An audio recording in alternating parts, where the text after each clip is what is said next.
जगन्नाथ आसतु आज जाना वृष राशि 2025 वार्षिक राशिफल। यही वृष राशिफल 2025 मध्यम आम जाना कि वर्ष 2025 वृष राशि लोकंर स्वास्थ्य, शिक्षा, व्यवसाय, चाकरी, विवाह, वैवाहिक जीवन, घर, गृहस्थी आदि किपरि रहिबो। ग्रह गोचर उपर आधार करी आमे आपनको किछि उपाय कहबू जहाँ आपण आपणाए निजर समस्या और चिंता दूर करिपारिबे। तेबे चलंतु आगुको बढ़िबा और जानिबा वृष राशि लोकंक पई 2025 कोन कहूची। वर्ष 2025 वृष राशि व्यक्तिंकर स्वास्थ्य।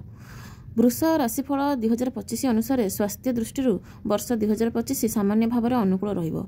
एही वर्ष कौनसी बड़ स्वास्थ्य समस्यार जोग नाही। विशेषकर मार्च पर जेतेबेले शनिकर गोचर आपणक लाभ घरे रहबो ताहापर समस्या आहुरी कम हो जिबा कथा। संपूर्ण भाव में स्वास्थ्य समस्या दूर हेबो नाही, किंतु वर्षर आरंभ मार्च पर्यंत शनि ग्रहंकर चतुर्थ घर उपर दृष्टि रहिबा जहाँ हृदय किंबा छाती कष्ट बढ़ाइबो।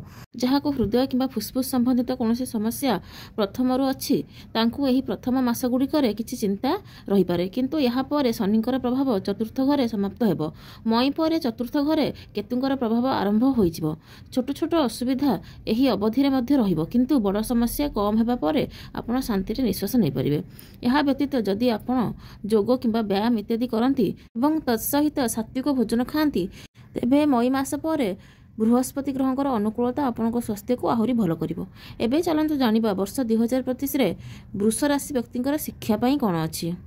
शिक्षा दृष्टि वृष राशि लोकों 2025 सामान्य रूप से अनुकूल रहिबो। वर्षर आरंभ मई मास पर्यंत उच्च शिक्षार कारक बृहस्पति प्रथम घरे स्थित होई पंचम घर को देखिबे। मई मध्य भाग पर बृहस्पति आपणकर द्वितीय घर को जाई आहुरी आपणकर पाठ पढ़ारे बहुत भल परिणाम देखैबे। आपणक परिवेश शिक्षा दृष्टि भल हेबो। घर परिवार रे आपणक पढ़ा लेखा मामला रे प्रोत्साहन करुथिबा देखिबाकू पाइबे। बुध ग्रहंकर गोचर मध्य किछि किछि एमिति रहिछि जे आपणको दुर्बल करिवो, किंतु अधिकांश समय भल परिणाम देव, कारण यही वर्ष शिक्षा क्षेत्र में बहुत भल करें। यार परिवर्ते मध्य चतुर्थ घर उपर वर्षर आरंभ में शनि तथा केतुंकर प्रभाव मन को दुखित होबार बंचाइब। शांत हो अध्ययन उपर फोकस करेंगे जदि ताहले आपन को बहुत शुभ परिणाम मिल। वर्तमान चलन जानिबा वर्ष 2025 रे वृष राशि व्यक्तिंकर व्यवसाय कौन रहिबो। एही वृष राशि फल 2025 अनुसार आपणक व्यवसाय दृष्टि 2025 रे अधिकांश समय अनुकूल परिणाम हेबो। वर्षर आरंभ मार्च मास पर्यंत आपणक कर्म घरर स्वामी शनि आपणकर कर्मस्थान में विराजमान रहिबे, जहाँ कर्म अनुसार आपणको भल परिणाम देबाकू चाहिए। शनि आवश्यकता ठारू अधिक परिश्रम कराइबे, किंतु व्यवसाय को आगु को बढ़ाइबे। जदिओ धीर किंतु आपणक व्यवसाय आगु को बढ़िबो, उन्नति करिबो। मार्च पर दशम घर स्वामी लाभ घरे पहुंची बहुत भल और सकारात्मक परिणाम देबाकू चाहिए। आपण निजर व्यवसाय रे बहुत भल करिपारिबे। बृहस्पति प्रभाव मध्य दशम घरे रहिबा जहाँ आपणक व्यवसाय रे नुआ उच्चता को नेबो।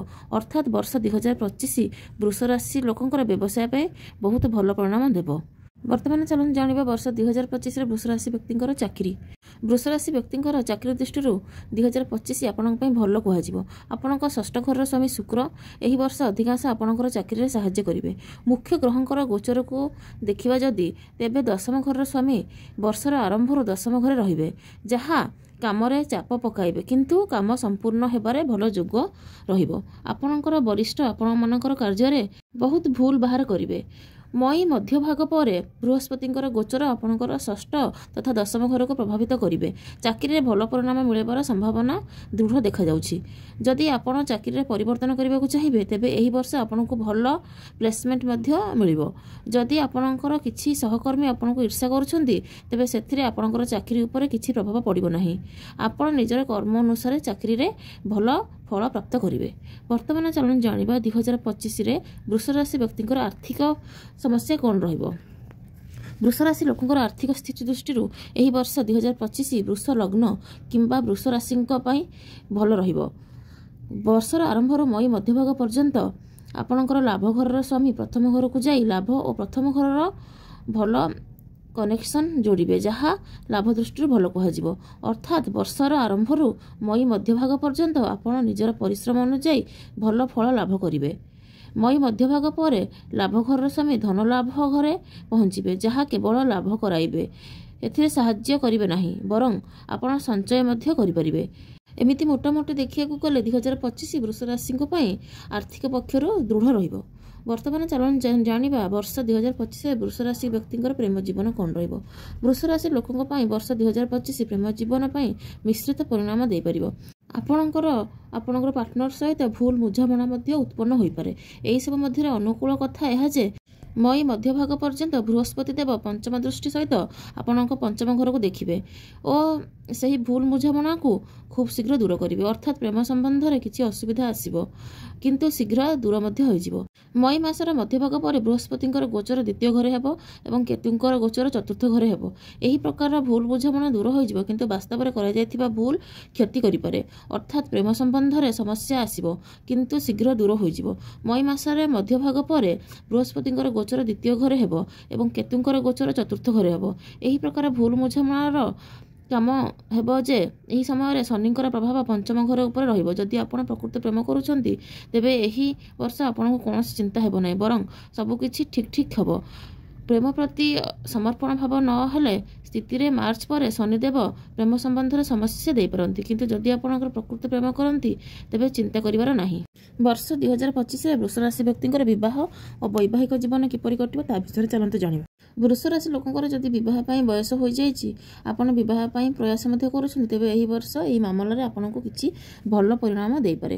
ବର୍ଷର ଆରମ୍ଭରୁ ନେଇ ମଇ ମାସ ମଧ୍ୟଭାଗ ପର୍ଯ୍ୟନ୍ତ ବୃହସ୍ପତି ଦେବ ଆପଣଙ୍କ ପ୍ରଥମ ଘରେ ରହି ଆପଣଙ୍କର ପଞ୍ଚମ ତଥା ସପ୍ତମ ଘରକୁ ଦେଖିବେ, ଯିଏ ବିବାହ କରାଇବା ପାଇଁ ଅନୁକୂଳ ସ୍ଥିତି ବୋଲି କୁହାଯାଏ। ଅର୍ଥାତ୍ ବିବାହ କିମ୍ବା ନିର୍ବନ୍ଧ ପାଇଁ ଏହି ଗୋଚର ଅନୁକୂଳ କୁହାଯାଇଛି। ବିଶେଷ କରି ପ୍ରେମ ବିବାହର ଇଚ୍ଛା ରଖିଥିବା ଲୋକଙ୍କର ମନୋକାମନା ପୂରଣ ହେବ। ମଇ ମାସର ମଧ୍ୟଭାଗ ପରେ ବୃହସ୍ପତି ଗୋଚର ଆପଣଙ୍କର ଦ୍ୱିତୀୟ ଘରେ ଯାଇ ଆପଣଙ୍କର ପରିବାରୀୟ ଲୋକଙ୍କର ସଂଖ୍ୟା ବଢ଼ାଇବେ। ଏହି ସ୍ଥିତି ମଧ୍ୟ ବିବାହ କରାଇବାରେ ସାହାଯ୍ୟ କରିବ କିନ୍ତୁ ମଇ ମଧ୍ୟଭାଗ ଅଧିକାଂଶ ମାମଲାରେ ବିବାହ ପରିଜନଙ୍କ ଇଚ୍ଛା କିମ୍ବା ସହମତିର ହେବାର ସମ୍ଭାବନା ଅଧିକ। ବୈବାହିକ ଜୀବନ ପାଇଁ ମଧ୍ୟ ଏହି ବର୍ଷକୁ ସାମାନ୍ୟ ଭାବରେ ଅନୁକୂଳ କୁହାଯିବ। ବିଶେଷ କରି ମାର୍ଚ୍ଚ ମାସ ପରେ ଯେବେ ଶନିଙ୍କର ପ୍ରଭାବ ସପ୍ତମ ଘରୁ ଦୂର ହେବ, ତାହାପରେ ଦାମ୍ପତ୍ୟ ଜୀବନ ଅପେକ୍ଷାକୃତ ଭଲ ଦଶା ଆଡ଼କୁ ଗତି କରିବ। ବର୍ତ୍ତମାନ ଚାଲନ୍ତୁ ଜାଣିବା ବର୍ଷ 2025 ବୃଷ ରାଶି ବ୍ୟକ୍ତିଙ୍କର ପାରିବାରିକ ଓ ଗୃହସ୍ଥ ଜୀବନ। ବୃଷ ରାଶି ଲୋକଙ୍କର ପାରିବାରିକ ମାମଲାରେ ବର୍ଷ 2025 ସାମାନ୍ୟ ଭାବରେ ଭଲ ପରିମାଣ ଦେବା ଭଳି ପ୍ରତୀକ ହେଉଛି। ପାରିବାରିକ ସମ୍ବନ୍ଧର କାରକ ଗ୍ରହ ବୃହସ୍ପତି ବର୍ଷର ଆରମ୍ଭରୁ ମଇ ମାସ ମଧ୍ୟଭାଗ ପର୍ଯ୍ୟନ୍ତ ଆପଣଙ୍କ ପ୍ରଥମ ଘରେ ରହିବେ, ଯାହା ଆପଣଙ୍କୁ ଶୁଭ ଫଳ ଦେବ ଏବଂ ପରିବାରର ସମ୍ବନ୍ଧକୁ ମଧ୍ୟ ପ୍ରଗାଢ଼ କରିବ। ଲୋକ ଆପଣଙ୍କର ବ୍ୟକ୍ତିତ୍ୱ ଦ୍ୱାରା ପ୍ରଭାବିତ ହେବେ, ଆପଣଙ୍କ କଥା ମାନିବେ। ଆପଣ ମଧ୍ୟ ପରିଜନଙ୍କର ବିଚାର ଅନୁସାରେ ଚାଲିବାକୁ ଚେଷ୍ଟା କରିବେ। ମଇ ମାସର ମଧ୍ୟଭାଗ ପରେ ଦ୍ୱିତୀୟ ଘରେ ବୃହସ୍ପତିଙ୍କର ଗୋଚର ପାରିବାରିକ ସମ୍ବନ୍ଧରେ ଆହୁରି ପ୍ରଗାଢ଼ତା ଆଣିବ। ଆମେ କହିପାରିବା ଯେ ସମ୍ପୂର୍ଣ୍ଣ ବର୍ଷ ପାରିବାରିକ ସମ୍ବନ୍ଧ ଦୃଷ୍ଟିରୁ ଭଲ ରହିବ। ବୃଷ ରାଶିଫଳ 2025 ଅନୁସାରେ ଗୃହସ୍ଥ ସମ୍ବନ୍ଧୀୟ ମାମଲାରେ ଏହି ବର୍ଷ ମିଶ୍ରିତ ପରିଣାମ ମିଳିବ। ମଝିରେ ମଝିରେ କିଛି ଚିନ୍ତା ଆସିବ। ବର୍ଷର ଆରମ୍ଭରୁ ମାର୍ଚ୍ଚ ମାସ ପର୍ଯ୍ୟନ୍ତ ଶନିଙ୍କର ପ୍ରଭାବ ଚତୁର୍ଥ ଘରେ ରହିବ। ମଇ ପରେ କେତୁଙ୍କର ପ୍ରଭାବ ଚତୁର୍ଥ ଘର ଉପରେ ରହିବ। ଏହି ଦୁଇଟି ସ୍ଥିତି ଗୃହସ୍ଥ ଜୀବନରେ କିଛି ସମସ୍ୟା ଆଣିପାରେ। ଗୃହସ୍ଥ ସମ୍ବନ୍ଧୀୟ ମାମଲାରେ ଏହି ବର୍ଷ ସାବଧାନ ରହିବା ଆବଶ୍ୟକ ହେବ। ବର୍ତ୍ତମାନ ଜାଣିବା ବର୍ଷ 2025 ବୃଷ ରାଶି ବ୍ୟକ୍ତିଙ୍କର ଭୂମି, ଭବନ ଓ ଯାନ ସୁଖ କ'ଣ ରହିଛି। ବୃଷ ରାଶି ଲୋକଙ୍କ ଭୂମି ଭବନ ସମ୍ବନ୍ଧିତ ମାମଲାରେ ଏହି ବର୍ଷ ତୁଳନାତ୍ମକ ରୂପରେ କିଛି ସମସ୍ୟାରେ ଭରି ରହିଛି। ବର୍ଷ ଆରମ୍ଭରୁ ମାର୍ଚ୍ଚ ମାସ ପର୍ଯ୍ୟନ୍ତ ଆପଣଙ୍କର ଚତୁର୍ଥ ଘରେ ଯେଉଁଠି ସୂର୍ଯ୍ୟ ଗ୍ରହଙ୍କର ରାଶି ସିଂହ ହୋଇଥାଏ, ସେହି ଶନିଙ୍କର ଦୃଷ୍ଟି ରହିବ। ଏହା ଜମି ବାଡ଼ି ସମ୍ବନ୍ଧିତ କିଛି ମାମଲାରେ କିଛି ସମସ୍ୟା ଦେଇପାରେ। ଯଦି ଏହି ବର୍ଷ କୌଣସି ଭୂଖଣ୍ଡ କିମ୍ବା ଜମି ଇତ୍ୟାଦି କିଣୁଛନ୍ତି ତେବେ ଭଲ ହେବ ତାହା ବିଷୟରେ ଭଲ କରି ବିଚାର କରି ଖୋଜିକି ଆପଣ ସେ ଜିନିଷ କିଣନ୍ତୁ। ଆଉ କିଣିବା ପୂର୍ବରୁ ଭଲ କି ଦେଖିକି ଆପଣ ସେ ଜିନିଷ କିଣନ୍ତୁ।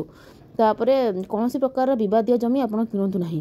ଘର ତିଆରି କରିବା ପାଇଁ ଏହି ବର୍ଷ ବହୁତ ଭଲ ରହିବ ନାହିଁ, କିନ୍ତୁ ପୁରୁଣା ଘର ସଜାଡ଼ିବା ପାଇଁ ଆପଣଙ୍କ ପାଖରେ ଭଲ ଗ୍ରହ ଦୋଷ ଅଛି। ଯାନ ଦୃଷ୍ଟିରୁ ମଧ୍ୟ ପାଖାପାଖି ଏହିପରି ପରିଣାମ ମିଳିବ। ଅର୍ଥାତ୍ ଆପଣ ନିଜର ପୁରୁଣା ଯାନକୁ ଆହୁରି ଭଲ ସ୍ଥିତିରେ ଆଣିପାରିବେ, କିନ୍ତୁ ନୂଆ ଯାନ ଆପଣ ଏ ବର୍ଷ କିଣନ୍ତୁ ନାହିଁ। ନୂଆ ଯାନ କିଣିବା ଠାରୁ ଦୂରେଇ ରୁହନ୍ତୁ। ବର୍ତ୍ତମାନ ଚାଲ ଜାଣିବା ବର୍ଷ 2025 ବୃଷ ରାଶି ବ୍ୟକ୍ତିଙ୍କ ପାଇଁ କ'ଣ କ'ଣ ଉପାୟ ରହିଛି। ନିୟମିତ ଭାବରେ ଆପଣ ଯେତେ ସମ୍ଭବ ଗୋ ସେବା କରନ୍ତୁ, ମାନେ ଗାଈମାନଙ୍କୁ ଚାରା ଦିଅନ୍ତୁ, ଖାଇବାକୁ ଦିଅନ୍ତୁ, ଏସବୁ ଆପଣ କରନ୍ତୁ। ଗାଈମାନଙ୍କର ସେବା ବି କରନ୍ତୁ। ଶରୀରରେ ଆପଣ ରୂପା ଧାରଣ କରନ୍ତୁ, ଯେମିତିକା ରୂପା ଚେନ୍, ରୂପାର କଡ଼ା କି ରୂପାର ମୁଦି ଆପଣ ଲଗାଇ ପାରିବେ। ଆଉ ପ୍ରତ୍ୟେକ ଚତୁର୍ଥ ମାସରେ 4 କିଲୋ କିମ୍ବା 400 ଗ୍ରାମ ଚିନି ଦାନ କରନ୍ତୁ ଆପଣ। ତାପରେ କିଛି ପ୍ରଶ୍ନ ରହିଛି ଯେଉଁଟା ବର୍ତ୍ତମାନ ଆପଣମାନେ ଜାଣିପାରିବେ ବୃଷ ରାଶି ବିଷୟରେ। କ'ଣ 2025 ବୃଷ ରାଶି ଲୋକଙ୍କ ପାଇଁ ଭାଗ୍ୟଶାଳୀ ରହିବ? ତା ଉତ୍ତର ହେଉଛି ବୃଷ ରାଶି ଲୋକଙ୍କ ପାଇଁ ବର୍ଷ 2025 ବହୁତ ଭାଗ୍ୟଶାଳୀ ରହିବ।